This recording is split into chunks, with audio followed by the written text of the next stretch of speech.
Let me tell you something that I wish someone would have told me in my 40s is that the signs to pivoting aren't loud. They aren't a sonic boom. They're usually very small, very little whispers that you might hear. And if we don't listen to those whispers, that leads to burnout, resentment, and maybe making some choices and decisions that we regret later on. And so today we're going to talk about how to actually recognize what those whispers are and what we can do about them, right, in midlife. Hey, I'm Nika Smith, and welcome back to the Great Big Life TV, where we talk about all things midlife transition and career reinvention. All right, so let's get into it. Let's talk about how to recognize when it's time for a midlife career pivot. But one of the first things I want to say is that a pivot does not mean quitting your job, changing your career entirely, or just burning everything down to the ground, right? Sometimes it's simply just a shift in perspective, how you see the things that you've been doing for a long time, how you engage with them now that you're at a different season of life. So it doesn't mean quitting. It doesn't mean stopping. It doesn't mean walking away. It just means now I have a different perspective because I'm in a different phase of my life. So don't confuse pivot with chaos. It's a course correction. How do we make sure that it's not a breakdown, but it's actually a breakthrough? All right, so let's talking about anger, right? Pivoting from a place of anger or frustration or just sheer annoyance. Now, I used to be an anger management specialist. True story. I even wrote a book about it. You can find it on Amazon still. But one of the things that I used to teach, and I still believe today, is that anger is not bad. Anger really is there as a messenger to give you information, to let you know that something is not working now in this environment, in this situation, in this season, this relationship, or whatever it is. And it should motivate you to change and do something. That's what it's for. But the motivation does not need to come in a way that's erratic and it's going to hurt you or those around you. But what it does is to make you pause, right? To just pause and say, wait a minute, I need to do something different.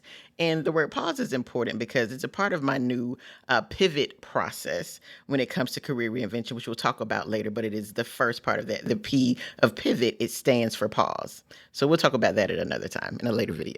So on a personal note, for myself, in terms of this whole idea of pivoting, I used to love my work, especially when I was a counselor in entrepreneurship. And then all of a sudden, I didn't love it. Slowly, something shifted, and I didn't know what it was. What used to excite me began to drain me. I started dreading my appointments with my clients. By the end of the week, I was physically and emotionally exhausted, and I knew, like, this is not how this is supposed to be. Essentially, I was doing too much. I was doing too many things. And you can really love all of the things you do, but if you're doing too many of them at the same time, it can make you not love it so much. And that was my message, that I needed to pivot. I needed to change something because I didn't want to end up hating the thing that I loved and brought me joy at a certain point. But I also needed to begin to see it in a different light, right? Switch my perspective. And that's when the shift started, right? That's when the pivot started, when I changed my perspective. All right, so now let's talk about the 5 signs that it is time to pivot and how you can recognize these same signs, okay? Like I just talked about just now, number 1, the work that once lit you up now feels heavy. Be honest. Do you feel excited about going to work this morning, Monday morning? Or are you already counting down to Friday? Are you just living for the weekend at this point? I had a client who said, I used to love my job, but now I need 2 cups of coffee just to get my day started, right?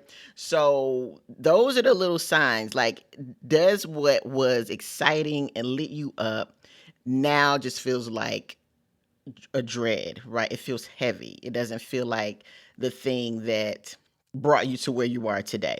When what once gave you energy begins to drain you, that's a sign to let you know your season has shifted. Number 2, your values have shifted. What might have mattered to you and what was important to you 5 years ago might not be. You may be in a different realm of your career. Maybe it was an achievement, maybe it was a recognition, maybe it was climbing a ladder, whatever it was, that season has ended, right? Like, that's not of value to you.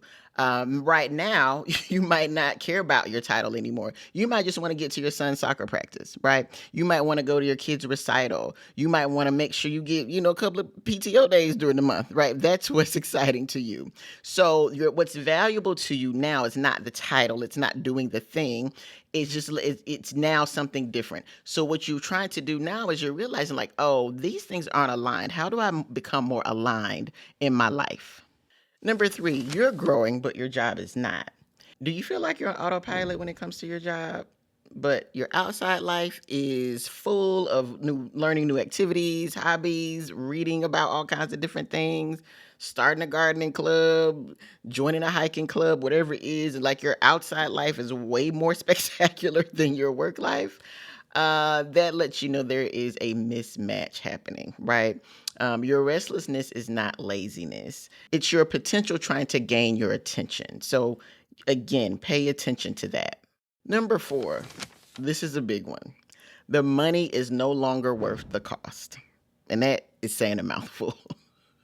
For years, I told myself, I don't mind coming here as long as y'all pay me on Friday.